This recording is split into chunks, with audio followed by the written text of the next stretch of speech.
Recordar a nuestros maestros, un programa para reflexionar problemas de nuestro tiempo a la luz de los grandes pensadores.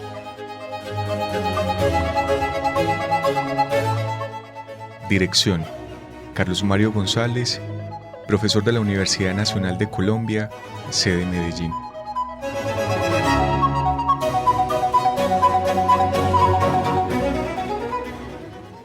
Estamos dando comienzo al programa Recordar a nuestros maestros. En el año 22 de su emisión ininterrumpida. Sean ustedes bienvenidos, amables oyentes, aprovechando también para desearles que este año 2026 sea muy fecundo en realizaciones dichosas. Este programa se transmite por la emisora de la Universidad Nacional de Colombia, sede Medellín, Radio UNAL Medellín, y se lleva a cabo por la Fundación Biblioteca Franz Kafka, que luego la difunde a través de sus respectivas redes sociales. A Jorgito Encomea comenzamos un nuevo año, Jorgito, y de una vez sé que el agradecimiento cada semana es imperativo por tu colaboración para la edición del programa. El año pasado yo había iniciado, recordarán los oyentes que siguen el programa, una actividad que concebí para 45 emisiones dividida en 3 unidades. Las 15 primeras concernían con ofrecer algunos elementos generales, algunos trazos básicos de la vida de Marcel Proust.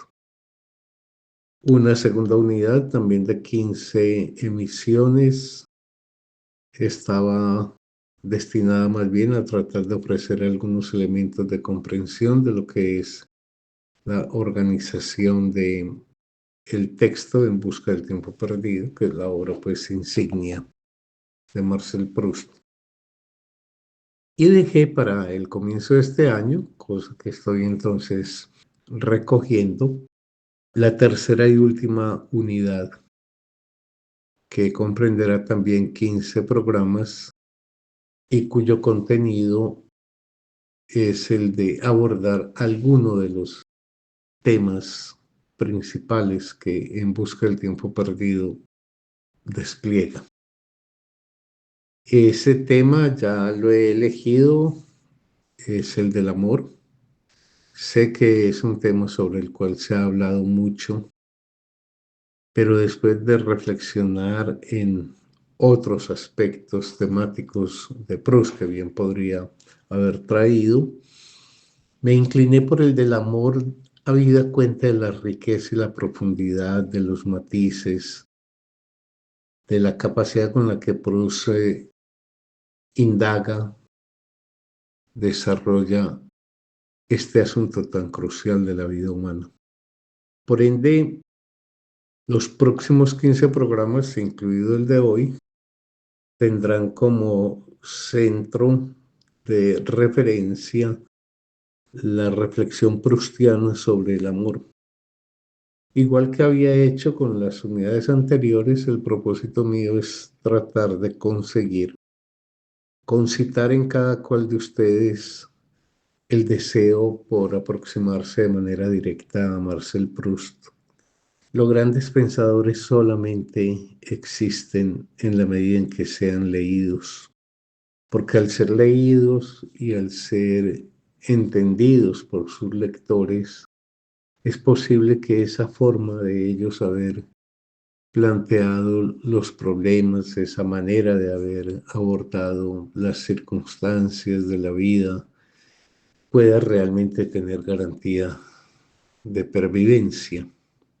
Por ende, es tratar de llevar a Proust, de la mención que se hace generalmente de él como gran escritor, pero la no lectura de su obra, llevarlo, digo, a que se siga mencionando como una de las figuras de referencia fundamentales con las que contamos en la literatura, pero sobre todo que lo podamos poner en el tapete de un conocimiento cuidadoso para un goce infinito que nos puede deparar, pero al mismo tiempo para que ese conocimiento permita una elaboración por parte de cada individuo que a su vez se vuelva una especie de divulgador ante terceros. Huelga decir que En Busca del Tiempo Perdido hay muchos asuntos muy importantes, hay un abanico de temas que son de crucial importancia. Voy a mencionar algunos de ellos, pero antes de hacerlo, quiero evocar esto porque finalmente, como dije, me incliné por el tema del amor, porque en Proust hay una teoría del amor que vale la pena conocer. Pero bueno, otros temas para quienes en su momento lleguen a En Busca del Tiempo Perdido, que les aguardan en esta majestuosa obra, son el tiempo, la memoria, la homosexualidad, las edades de la vida, la muerte, el arte, el amor, que es del que me voy a ocupar con muchas variantes, el tema de los celos, el tema del desamor, los hábitos aristocrático-burgueses, etc. Novela prolífica como ninguna, rica y profunda. En Busca del Tiempo Perdido es una promesa, y una promesa siempre con seguridad de que será cumplida, de que al plantearnos una relación de lectura con ella, habremos de encontrar seguramente fundamentos muy serios y muy importantes que nos sigan acompañando a lo largo de nuestra vida. Ese es mi propósito. Vamos a ver qué pasa.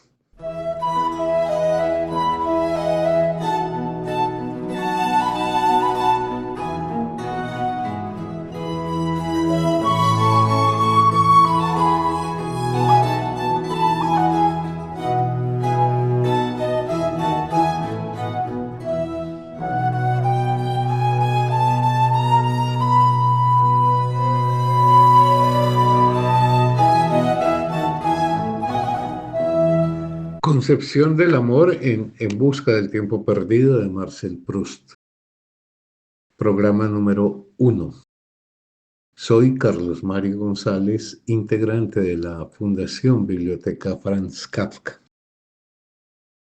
Es una obviedad decir que en la problemática sobre el amor, Proust tiene muchos lectores, muchos intérpretes muy avesados y con muy buen conocimiento de causa, y sería muy difícil no explayarse en un tiempo muy indefinido si uno empezara a hacer referencia de cada uno de ellos.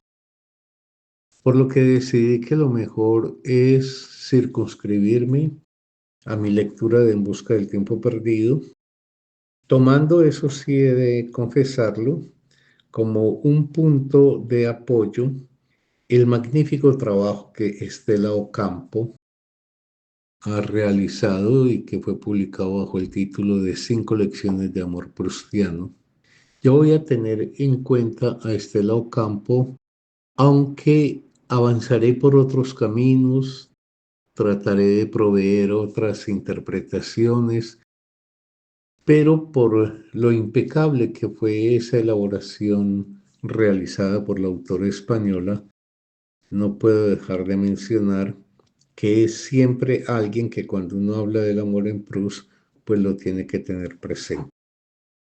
En Proust propiamente no hay, por ejemplo, en los artículos que él publicó en vida, no hay una reflexión que pudiese uno llamar una presentación teórica del amor. Proust es esencialmente un escritor nato, un literato, y muchas veces él puede teorizar sobre asuntos, pero también es muy frecuente que grandes temas no sean objeto de teorización en el sentido de la construcción de un libro o de un ensayo, dedicado a ello, sino que eso se explaya, se despliega a lo largo precisamente de su obra, tanto cuentística como en este caso, que es a lo que me voy a circunscribir fundamentalmente En busca del tiempo perdido. No hay pues un escrito de referencia de orden teórico y conceptual, sino que lo que hemos de hacer siempre y de donde derivamos los aprendizajes de lo que él nos enseña, está es en la novela, está desperdigado en los diversos pasajes de la novela. Por ende, corresponde a cada uno ir haciendo las extracciones del caso para luego ensamblar esas formulaciones y poder entonces sostener una teoría del amor en Proust, que creo que sí se puede hacer esa afirmación. Quienes nos hemos ocupado y preocupado por indagar el tema del amor, sabemos que este tiene muchas fuentes importantes: la filosofía, el psicoanálisis, la poesía y en gran medida también la literatura. El amor es un objeto que en tanto ha estado siempre en el horizonte de las preocupaciones del ser humano, pues distintos saberes han tenido que ver con él. Incluso hoy podríamos decir la historia, porque hay una historia del amor, la antropología, porque hay también una mirada de la antropología sobre las experiencias amatorias en las culturas distintas, pero como dije, la filosofía en mayor o menor grado, el psicoanálisis obviamente que nos ofrece un soporte, en mi opinión, de mucho rigor para plantearnos esta problemática, la poesía que ha hecho del amor uno de sus nichos privilegiados y obviamente pues la literatura. Bien, Marcel Proust, en busca del tiempo perdido, en la gama de problemas que encara esta novela, uno de particular importancia y relieve que resalta a los ojos de un lector cuidadoso es el del amor. Y yo digo que se puede decir que disuelta en las páginas de En busca del tiempo perdido hay una teoría del amor, porque uno ahí puede encontrar desde formas como se conceptualiza el amor, es decir, qué es lo que lo especifica y qué es lo que lo delimita frente a otras expresiones del sentimiento humano, los tiempos del amor, cuáles son las formas que va adoptando el amor en el recorrido temporal y las vicisitudes que va teniendo este sentimiento pues encarnado lógicamente en los amantes. La génesis en Proust, y debo decirlo, hay muchas cosas muy discutibles. Yo personalmente tengo diferencias con algunos planteamientos de Proust que me parecen insuficientes, pero jamás faltos de una riqueza expresiva y de una capacidad de incitarnos a pensar el asunto, incluso allí donde no estamos plenamente de acuerdo con ello. Pero vengo pues diciendo que en mi opinión sí se puede hablar de una teoría proustiana del amor, porque también se ocupa de cómo nace, de cuáles son las razones que hace que aflore, cuáles son las expresiones que tiene el amor, es decir, las diversas manifestaciones que alcanza, en fin, cuáles son los efectos que suscita en el sujeto, de tal manera que hay una gama de aspectos del amor que están examinados. Examinados es una forma de decir para indicar que literariamente presentados en la trama de la novela, literariamente desenvueltos en el juego de acontecimientos que se presentan, pero eso es una de las cosas que hace la literatura.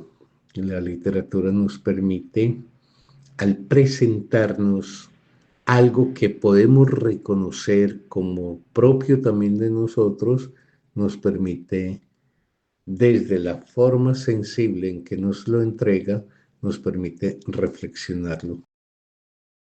Entonces, sin más tardanza, procedamos a iniciar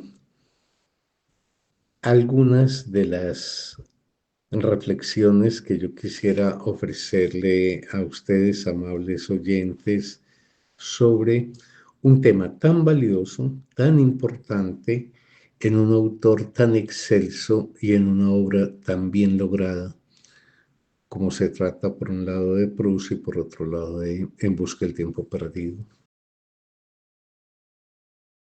Lo primero que resalta a mis ojos es que el amor para Proust es un sentimiento de características y efectos excepcionales sobre el ser del ser humano.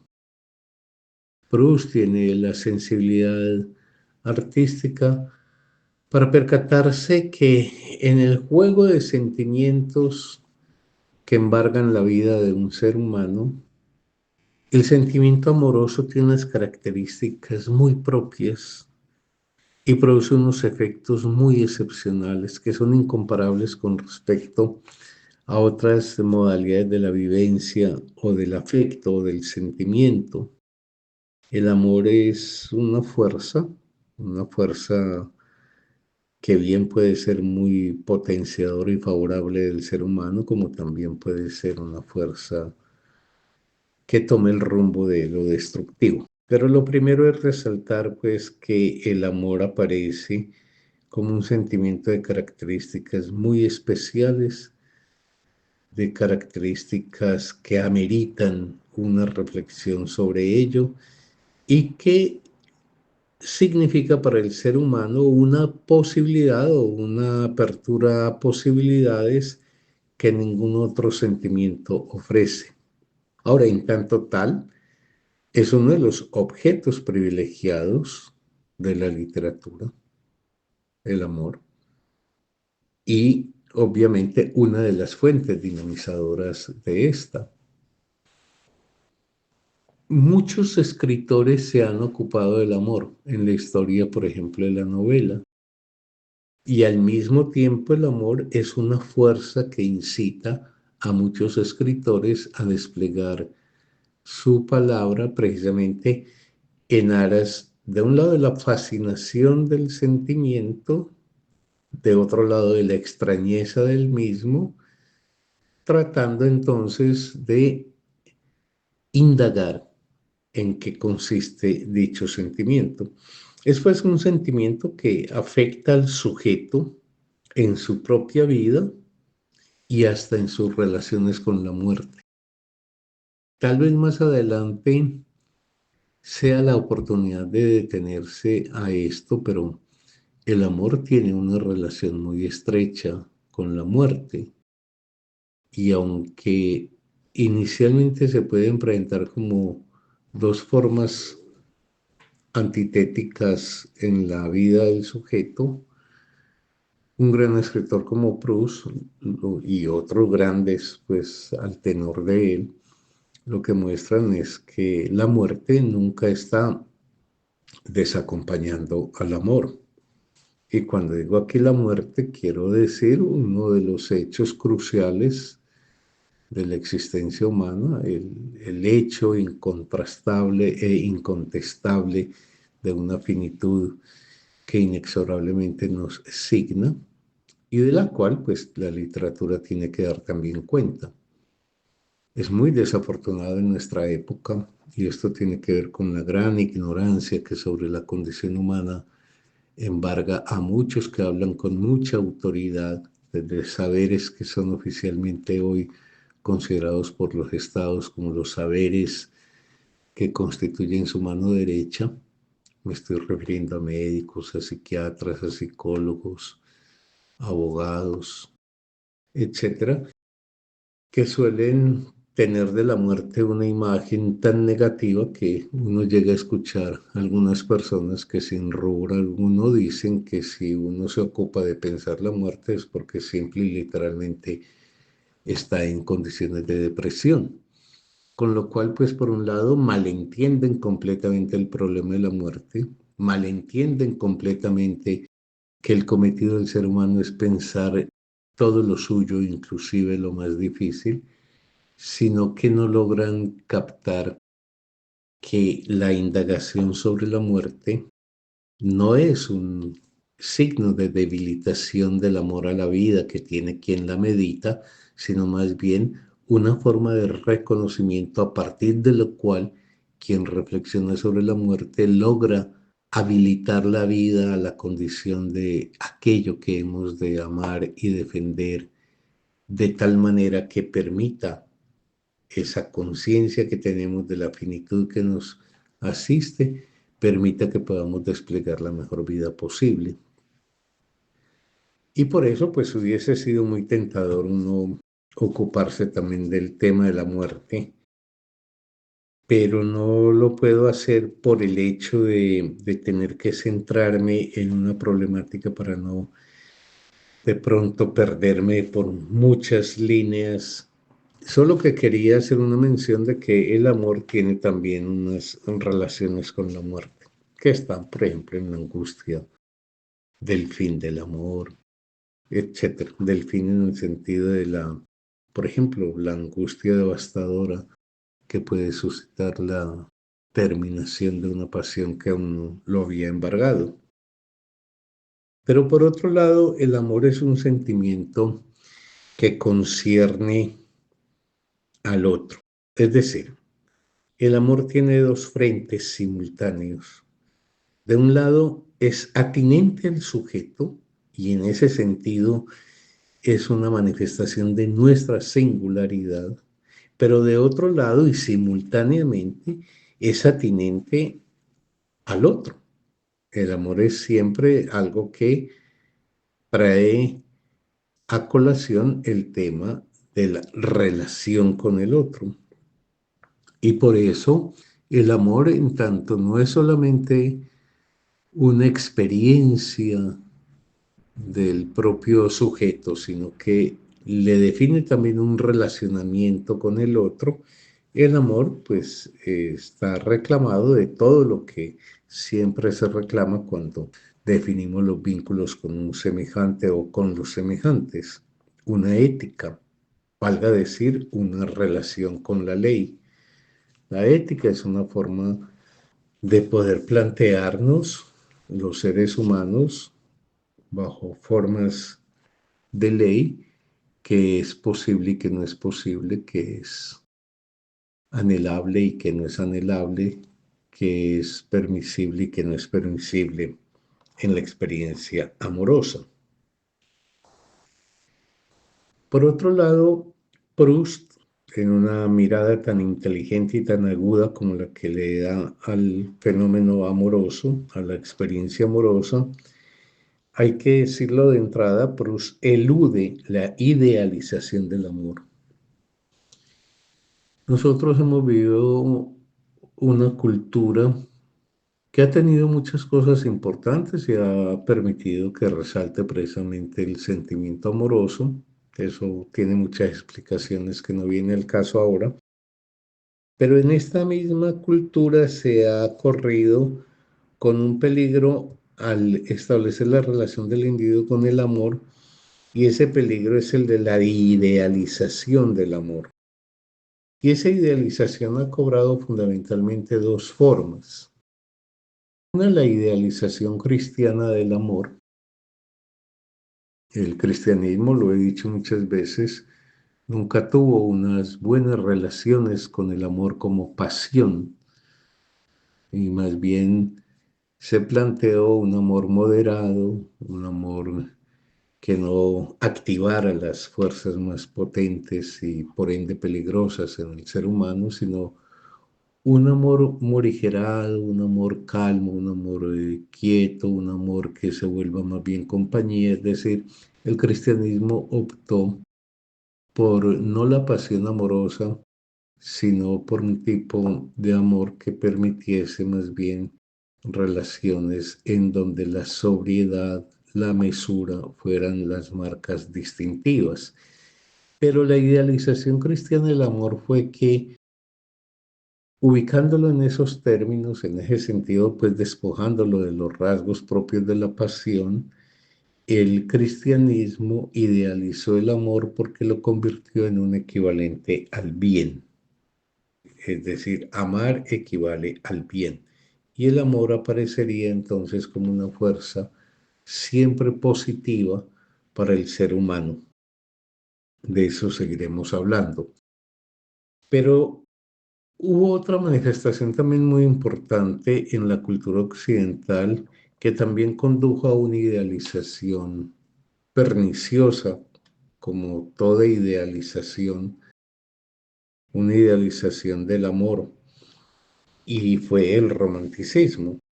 Esa forma de asumir el sentimiento que se activa a comienzos del siglo XIX, fines del XVIII, comienzos del XIX, pues el gran emblema de la expresión romántica del amor es el texto de Goethe de Los sufrimientos del joven Werther de la década de 1770.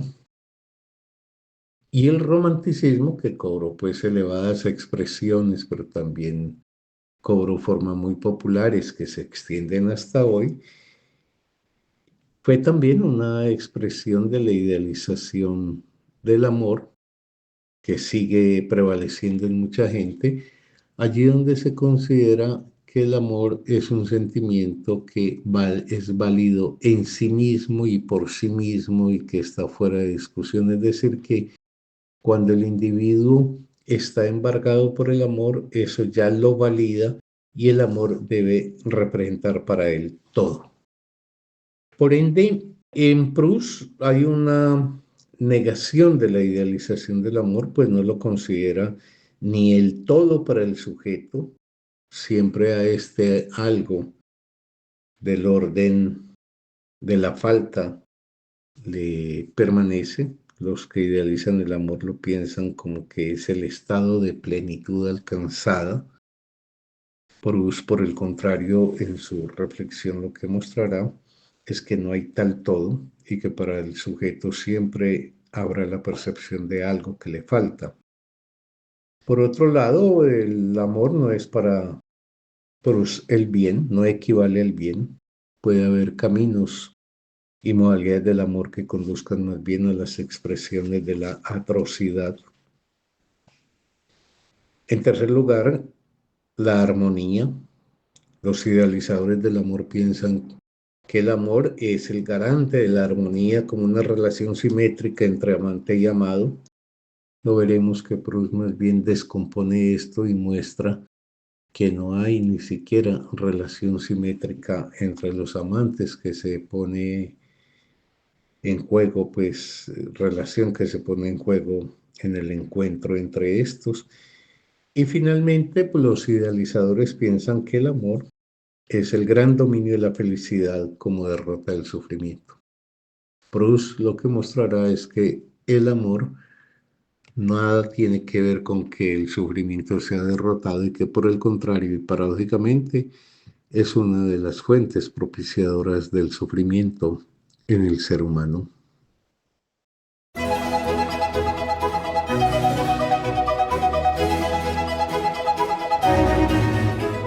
Recordar a nuestros maestros, un programa para reflexionar problemas de nuestro tiempo a la luz de los grandes pensadores.